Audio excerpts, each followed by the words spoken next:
quality of the lash lift and tint. The packaging is very okay. May instruction naman. Okay. So, ayan na siya. Mga applicator. May tatlong. Ito yung nalagay sa. Wow! Ito yung tint. Dalawa pala. 2 tint. So, number 1, the fixation to nutrition. Then the cleansing. Ito pang cleanse. So, ito mga lip pads to. Ito yung clean to. And then, ito naman. Nice! Opo.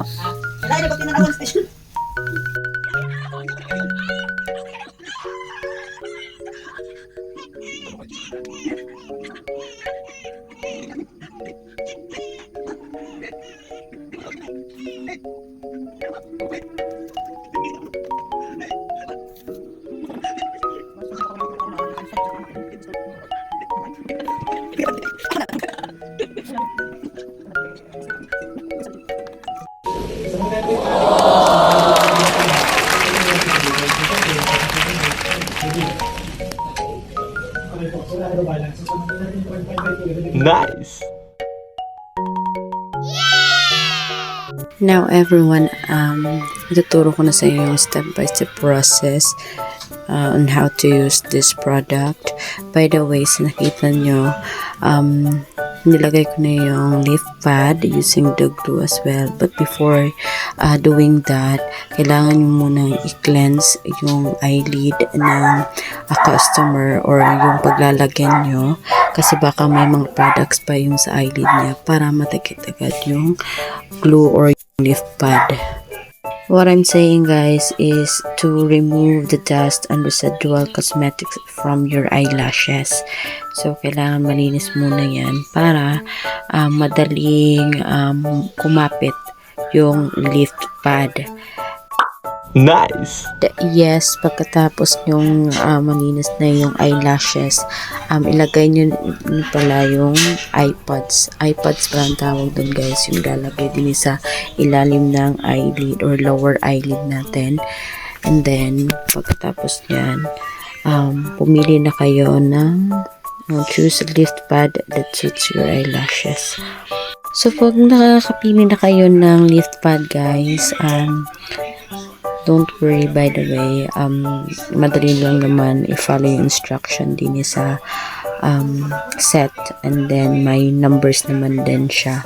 So, lalagyan mo na ng glue yung lift pad na napili mo, and wag mo agad ilagay sa eyelash mo or dun sa eyelid mo. Kasi kailangan mo pang patuyuin siya. Di ba pag ilalagay mo na yung glue, may puti or yung puti makikita mo pa. Pag nawala na yung puti guys, it means na madikit na yan. Didikit na yan dun sa eyelid, sa upper eyelid.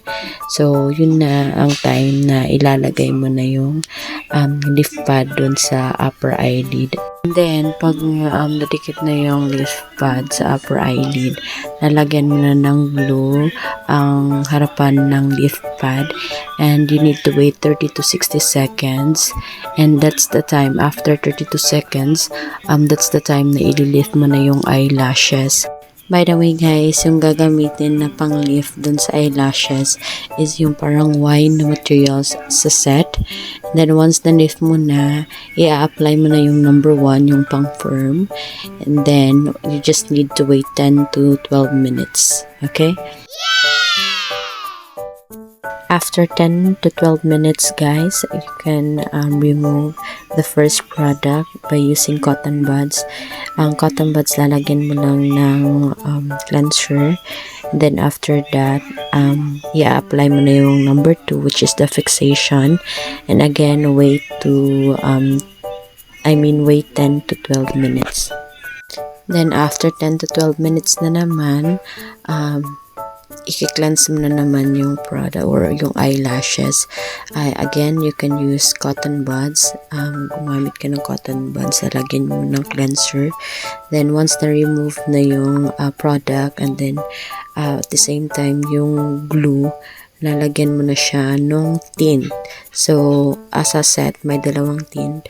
You can choose brown or black. Pero, dyan, ang pinili ko is yung black na tint. Then, once na-apply mo na yung tint dun, fully cover the eyelash.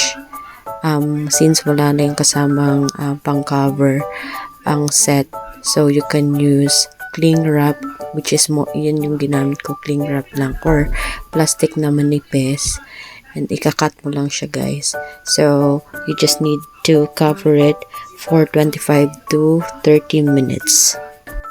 Yes, as you can see, kinakat ko yung cling wrap to cover my eyelash.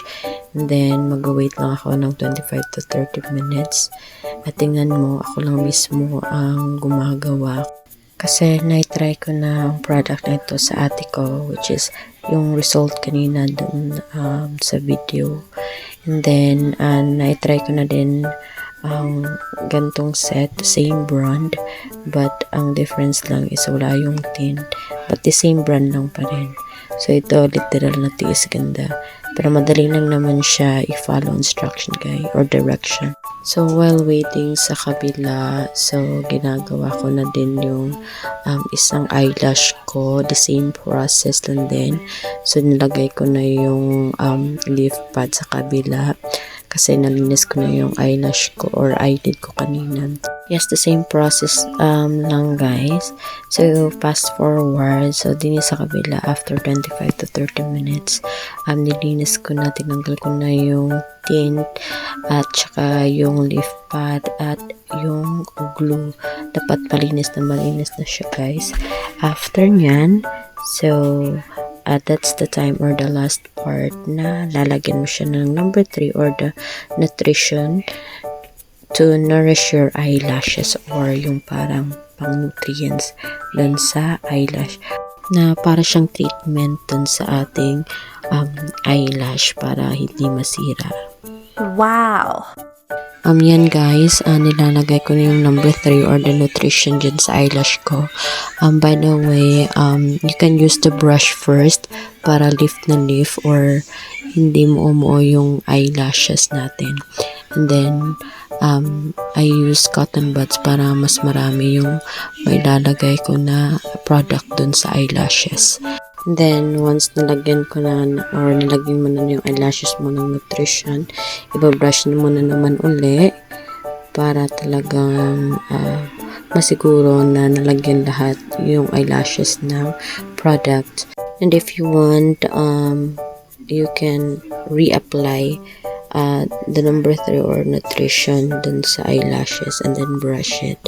Tingnan mo guys, lift na yung eyelashes ko. Wow! And ang kulay pala nung nutrition guys, yung color yellow dun sa set. 3, 2, 1. And yes, as you can see, ang ganda na ng eyelashes ko. That's all for today. Thank you so much for watching. Bye!